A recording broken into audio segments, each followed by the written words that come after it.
brought you by Silver Pumps and Motors. Top quality और consistent performance के लिए सिर्फ सिल्वर पंप्स नाम याद रखना. గవర్నర్ ప్రసంగానికి ధన్యవాద తీర్మానం సందర్భంగా నిన్న తెలంగాణ అసెంబ్లీ ఘాటు వ్యాఖ్యలు చేశారు తెలంగాణ సీఎం రేవంత్ రెడ్డి. గత ప్రభుత్వ హయాంలో సాగునీటి విషయంలో తెలంగాణకు అన్యాయం జరిగిందన్నారు సీఎం. కేసీఆర్ అసెంబ్లీకి ఎప్పుడొస్తారో చెప్తే అప్పుడే కృష్ణా జలాలపై చర్చ పెడదామంటూ సవాల్ విసిరారు. ఈరోజు కృష్ణా నదిలో మొత్తం ప్రాజెక్టుల మీద వివరాలు తీయండి అధ్యక్ష. ఎవరి హయాంలో ప్రారంభమైన, ఎవరి హయాంలో పూర్తయిన, ఎవరు అన్యాయం చేసిండు. పెద్దలు చంద్రశేఖరరావు గారిని రమ్మని ఉండే అధ్యక్ష, తమరైన వ్యక్తిగతంగా మాట్లాడండి. వారు ఏ రోజు వస్తారో వారి సభలో ఉన్నప్పుడే కృష్ణా నది జలాల మీద చర్చ పెడతాము.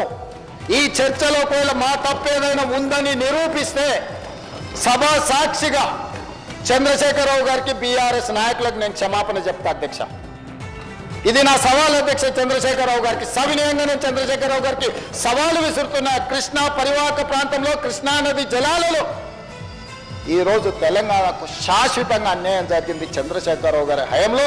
లెక్కలతో సహా నిరూపించడానికి నేను, మా మంత్రి ఉత్తమ్ కుమార్ రెడ్డి గారు సిద్ధంగా ఉన్నాం అధ్యక్ష. వాళ్ళ సంతకాలు పెట్టొచ్చు, వాళ్ళ అఫిడవిట్లేసి. కృష్ణా నీటి విషయంలో కేసీఆర్, హరీష్ రావు చంద్రబాబు ముందు మోకరిల్లి తెలంగాణకు మరణ శాసనం రాశారని సీఎం రేవంత్ రెడ్డి ఆరోపించారు. ఉమ్మడి రాష్ట్రంలో 811 టీఎంసీల ఉమ్మడి రాష్ట్రానికి కేటాయింపులుంటే ఘనత వహించిన, అనుభవం కలిగిన, పోరాటాలు చేసిన అని గొప్పగా చెప్పుకునే ఆనాటి ముఖ్యమంత్రి చంద్రశేఖరరావు గారు, సాగునీటి పారుదల శాఖ మంత్రి హరీష్ రావు గారు ఢిల్లీకి వెళ్ళి ఉమాభారతి గారి సమక్షంలో వాళ్ళు నిత్యం తిట్టిపోసుకునే చంద్రబాబు నాయుడు ముందల మొకరిల్లి 512 టీఎంసీలు ఆంధ్రప్రదేశ్ను వాడుకోండి, 299 టీఎంసీలు మాకు తెలంగాణకు చాలు అని సంతకం పెట్టి శాశ్వతంగా తెలంగాణ రైతాంగానికి మరణ శాసనము రాసింది వాళ్ళు కాదా? 2021లో ప్రతి సంవత్సరం వచ్చి రెన్యువల్ చేసుకునేందుకు మాకు ఓపిక లేదు, తీరిక లేదు, ఫామ్ హౌస్ల నుంచి మేము రాలేము. పర్మనెంట్గా ఈ ఒప్పందాన్ని ఒప్పుకుంటున్నాను. 2021-22లో శాశ్వత మరణ శాసనం రాసింది చంద్రశేఖరరావు గారు, హరీష్ రావు గారు కాదా అని నేను అడుగుతున్నా అధ్యక్ష.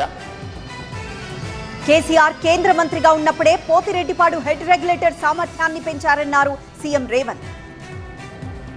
చంద్రశేఖరరావు గారు కేంద్ర మంత్రిగా ఉన్నప్పుడే 4000 క్యూసెక్కులు ఉన్న పోతిరెడ్డిపాడు 44,000 క్యూసెక్కులకు పెంచిన మాట వాస్తవం కాదా? ఆనాడు మరి శశిధర్ రెడ్డి, పి జనార్దన్ రెడ్డి గారు సొంత ప్రభుత్వంలో ఉండి కూడా పోతిరెడ్డిపాడు పొక్క పెద్దది చేస్తే శాశ్వతంగా తెలంగాణ ఎడారిగా మారుతుంది, దాన్ని అడ్డుకోవాల్సిందని ఇదే శాసనసభలో నిటారుగా నిలబడి కొట్లాడింది పి జనార్దన్ రెడ్డి కాదా? ఆనాడు రాజశేఖర రెడ్డి గారికి హారతులు ఇచ్చింది చంద్రశేఖరరావు, హరీష్ రావు గారు కాదా అని నేను అడుగుతున్నా అధ్యక్ష.